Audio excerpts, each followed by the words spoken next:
En una de las más extraviadas calles de Ginebra, veíase en 1811 una casita de modesta apariencia, siempre cerrada a piedra y lodo, y en la cual vivían un viejo insociable hasta la ferocidad y una joven, verdadero prodigio de hermosura.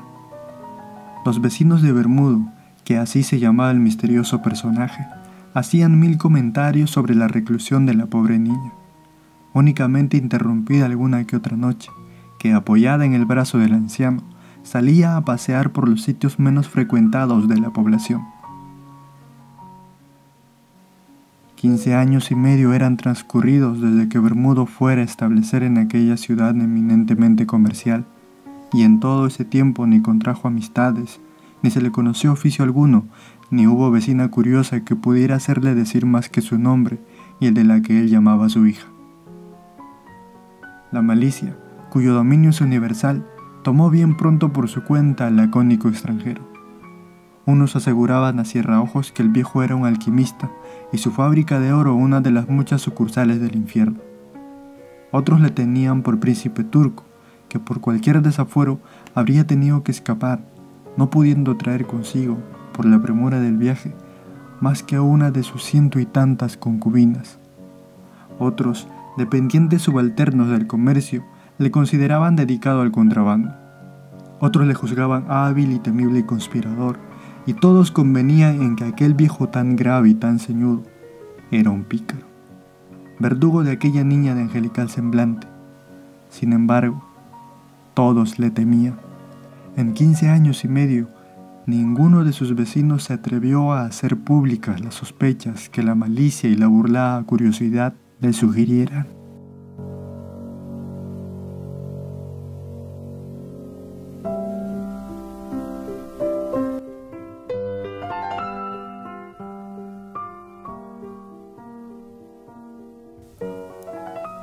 Era el 13 de enero.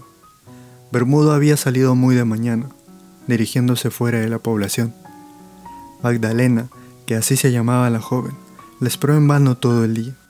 ¿Qué es de mi padre, Dios mío?, decía postrada ante una imagen del crucificado.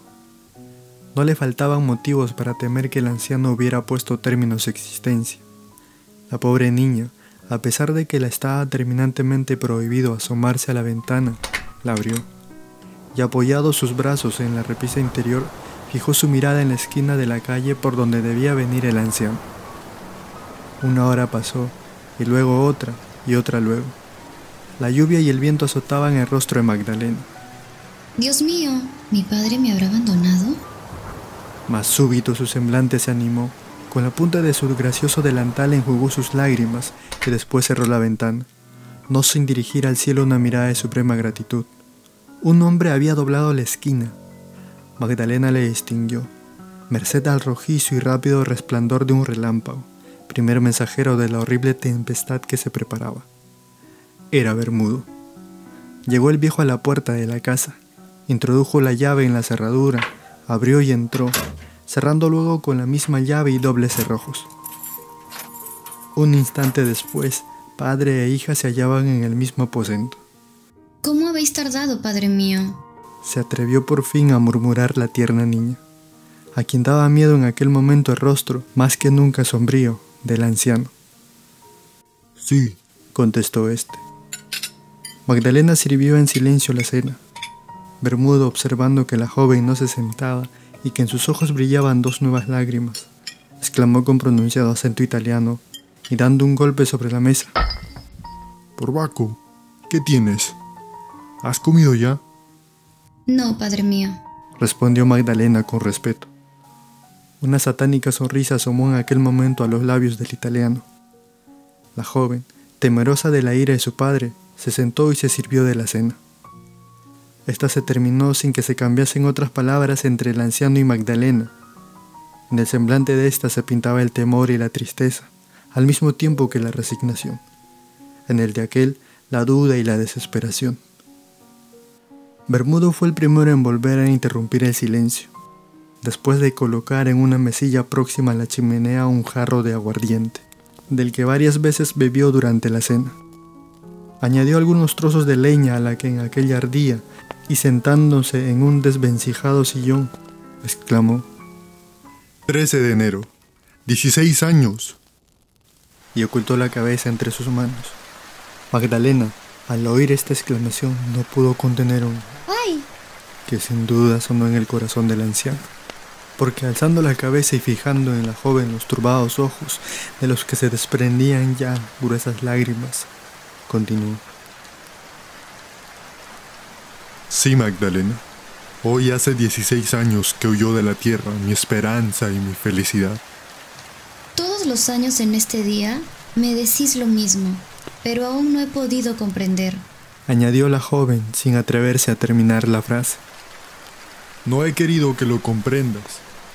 Por eso, para aturdirme, para olvidar, en este día procuro embriagarme. Esta noche, sin embargo, quiero contarte esa funesta historia, que es también la tuya.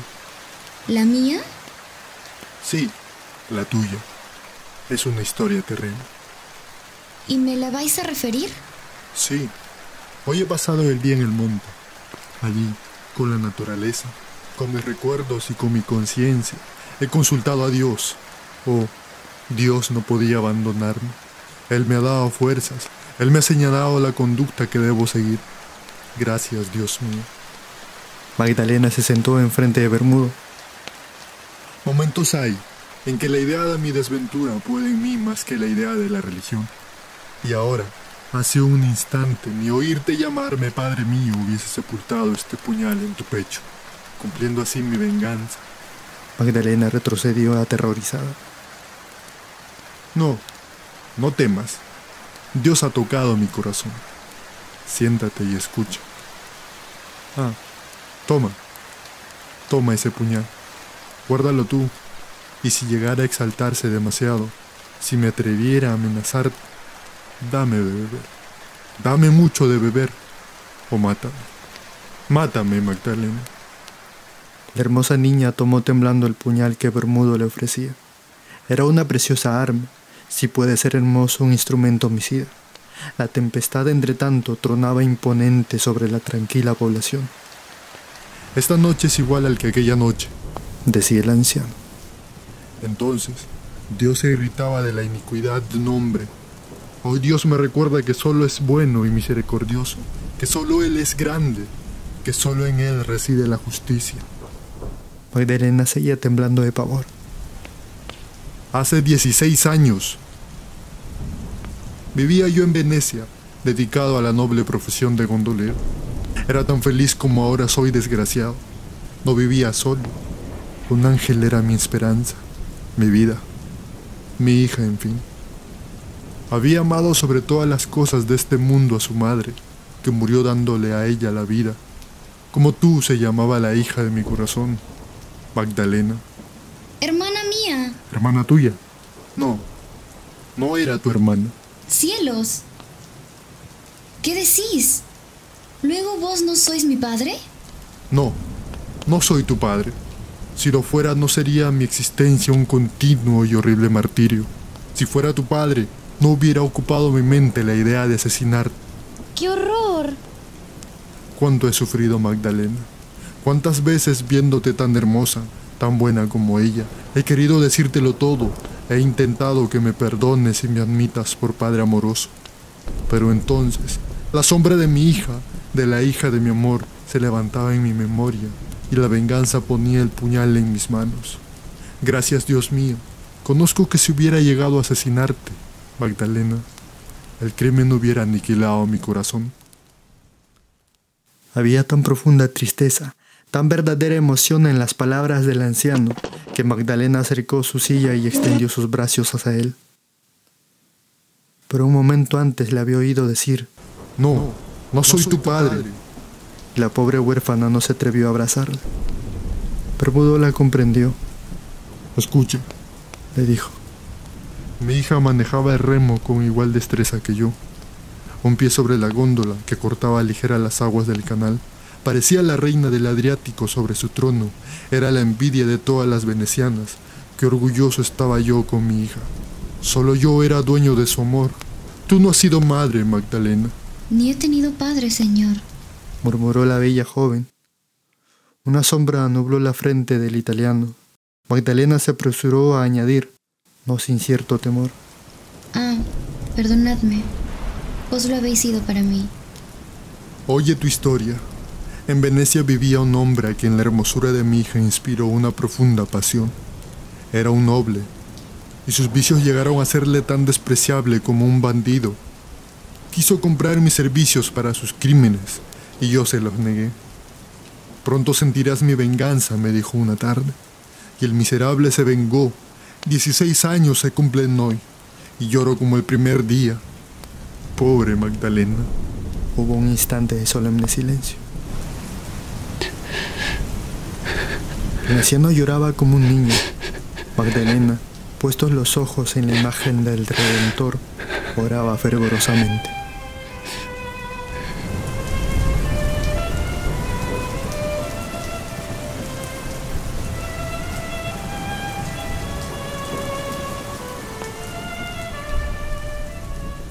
La tempestad continuaba tronando más espantosa cada vez. A los 2 días, el 13 de enero, fui llamado a una casa de la ciudad. Era un lazo que me tendían. Magdalena. 4 hombres con máscaras me sujetaron y después de atarme las piernas y los brazos, salieron dejándome en una habitación húmeda y completamente oscura. Quise gritar, pero ¡ay! Me habían puesto una mordaza. Miserables. ¿Y vuestra hija? Mi hija. Mi pobre hija salió, como todas las tardes, a pasear en su barquilla. Cuán ajena estaría la inocente del peligro que la amenazaba.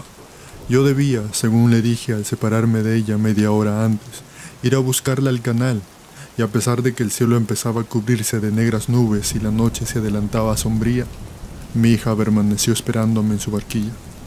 La oscuridad no le permitió distinguir que le seguía otra góndola completamente negra y sin fanal. Cuando Magdalena se llegó a ver junto a su barquilla, quiso avanzar. Ya no era tiempo. El viento era contrario y el temor no la dejaba maniobrar con seguridad.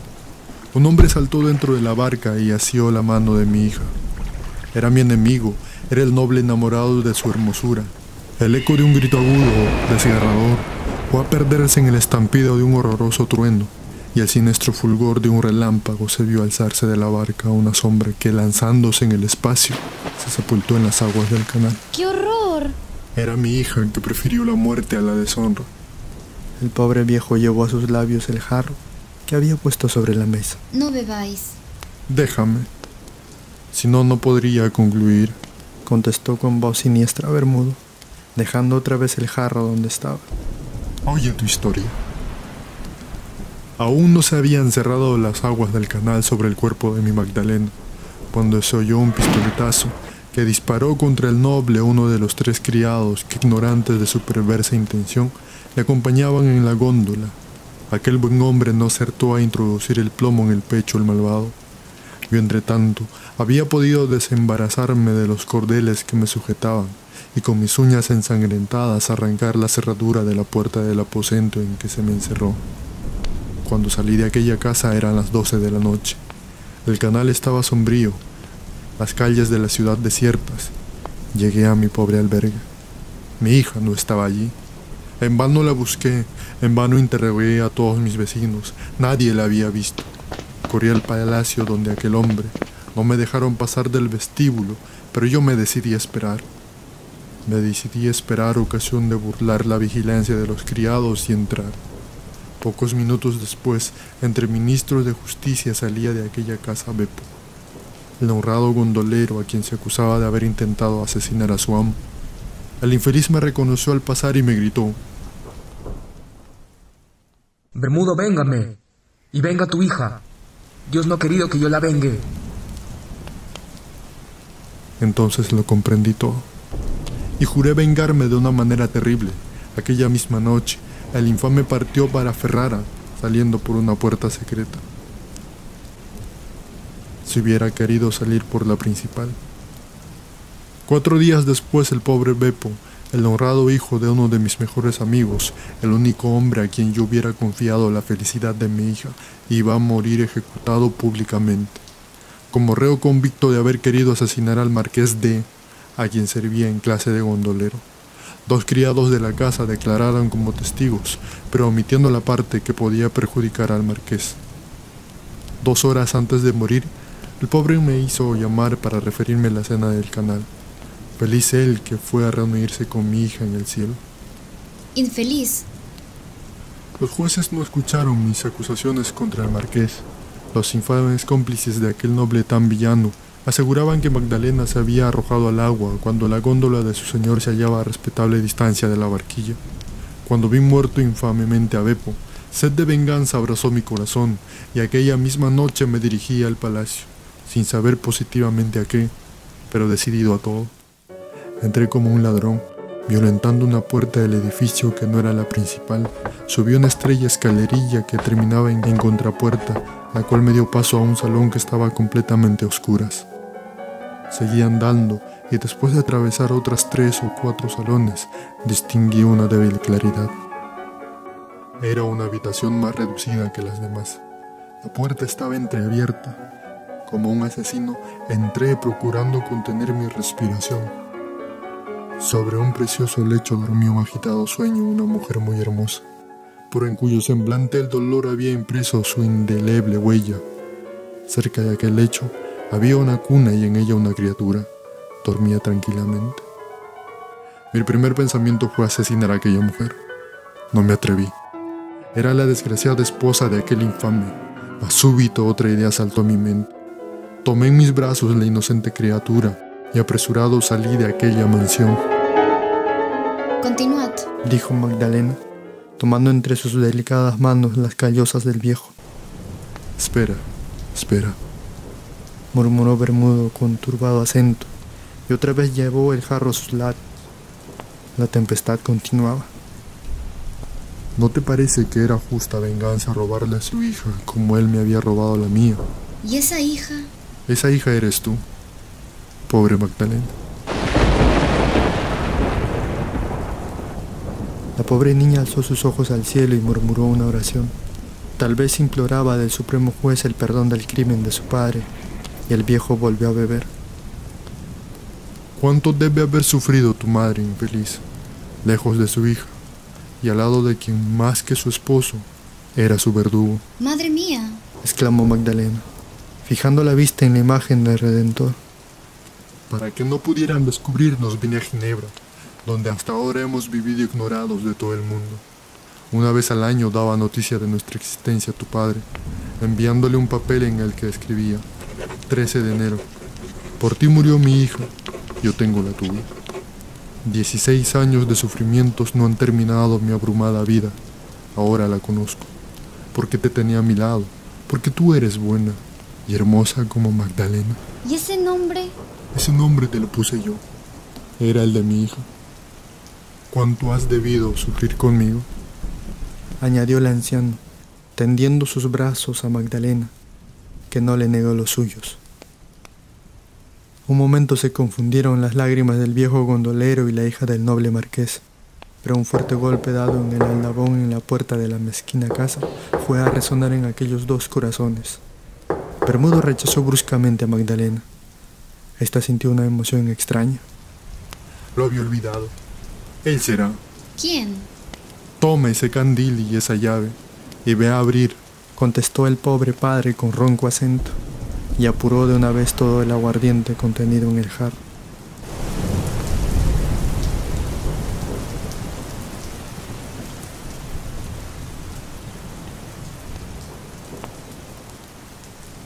Cuando Magdalena hubo salido, el anciano se levantó, pero sus piernas flaqueaban, negándose a sostenerle. La bebida empezaba a hacer su efecto. Otra vez volvió a sentarse besando antes el crucifijo que había sobre la chimenea. Dios mío, no me abandonéis, no permitáis que cometa un crimen.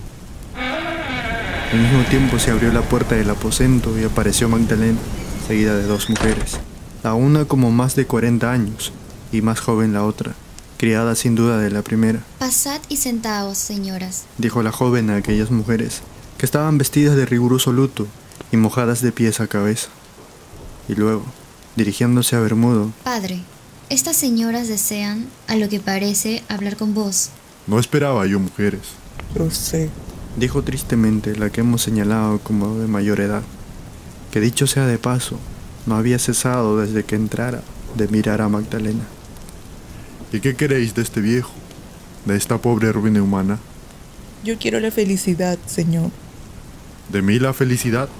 ¿Estáis loca, buena mujer? ¿O venís a insultarme? El corazón de Magdalena latía violentamente.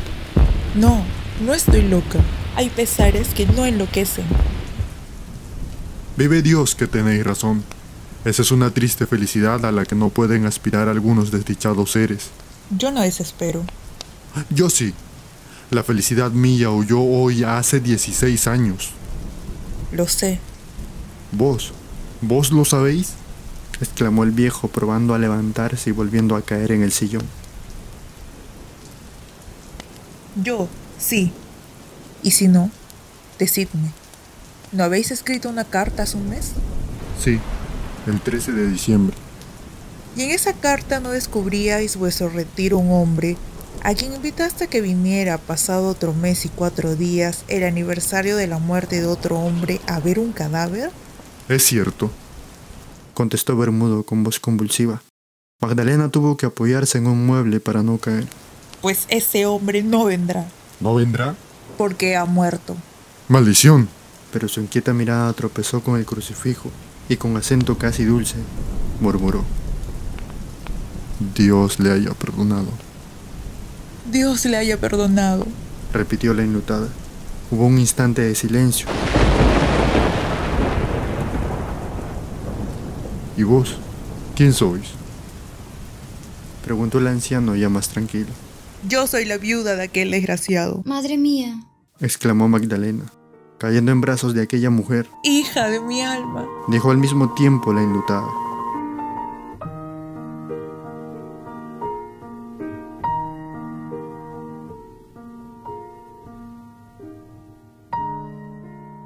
El marqués D. había muerto arrepentido de todas sus faltas y encargando a su esposa fuera a pedir a Bermudo, en su nombre, el perdón que él hubiese querido escuchar de boca de aquel desdichado padre. Poco después de su muerte se había recibido aquella funesta carta del anciano, que anunciaba era llegado el momento de dar cumplida satisfacción a su venganza, asesinando a la hija del hombre que fue causa única de que él perdiera la suya. La atribulada madre se puso inmediatamente en camino y llegó a Ginebra a las 12 de la noche del 13 de enero de 1811. Aquel mismo día, Bermudo había consultado a Dios, y Dios, que nunca abandona a los que creen en su omnipotencia, había apartado de su mente la idea de la venganza. Bermudo murió, teniendo a la cabecera de su lecho a Magdalena y a la viuda del marqués D. 6 años después, el 13 de enero, aniversario de la muerte de su hija.